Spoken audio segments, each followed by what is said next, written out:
की वीडियो में मैं आपके ना 2 मार्क्स कंफर्म करा देता हूं।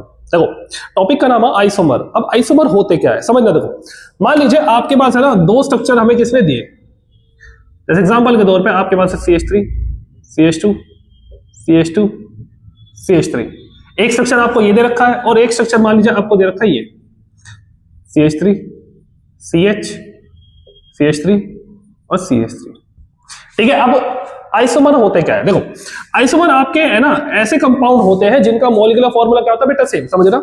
आइसोमर आपके ऐसे कंपाउंड होते हैं जिनका मॉलिक्यूलर फार्मूला क्या होता है बेटा सेम, बट स्ट्रक्चर इनके क्या होते हैं अलग अलग होते हैं। जैसे अब देखना, अगर मैं इसके मॉलिक्यूलर फार्मूले की बात करूं तो बेटा वो कितना आएगा C4H10।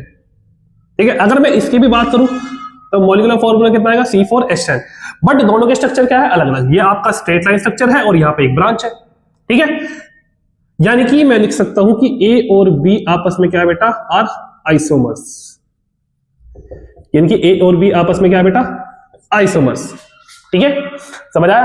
अब देखो जो आपको आइसोमर दे रखे हैं बेसिकली ब्यूटेन के हैं, तो आपको नाम भी लिखना आना चाहिए। देखो अगर कभी भी स्ट्रेट लाइन स्ट्रक्चर हो, अगर कभी भी आइसोमर में स्ट्रेट लाइन स्ट्रक्चर हो तो बेटा आपको वर्ड यूज करना है N। ठीक है। और सारे कार्बन को काउंट कर दो, यानी कि कार्बन कितने आपके 4, यानी कि ब्यूट, और सारे के सारे सिंगल बॉन्ड है तो बेटा A, तो इसका नाम क्या लिखोगे आप N ब्यूटेन। ठीक है। लेकिन अगर मैं इसकी बात करूं तो सेकंड कार्बन पे हमने लिखा है बेटा ब्रांच, आपको IUPAC नेमिंग नहीं करनी। सेकंड कार्बन पे क्या है बेटा ब्रांच, तो सेकंड कार्बन पे अगर ब्रांच है तो वर्ड यूज करते हैं बेटा आइसो। ठीक है। फिर दोबारा आपको सारे कार्बन काउंट करने हैं, यानी कि कार्बन कितने आपके 4। ठीक है। और सारे सिंगल बॉन्ड है तो A, तो इसका नाम होता है बेटा आइसोब्यूटेन।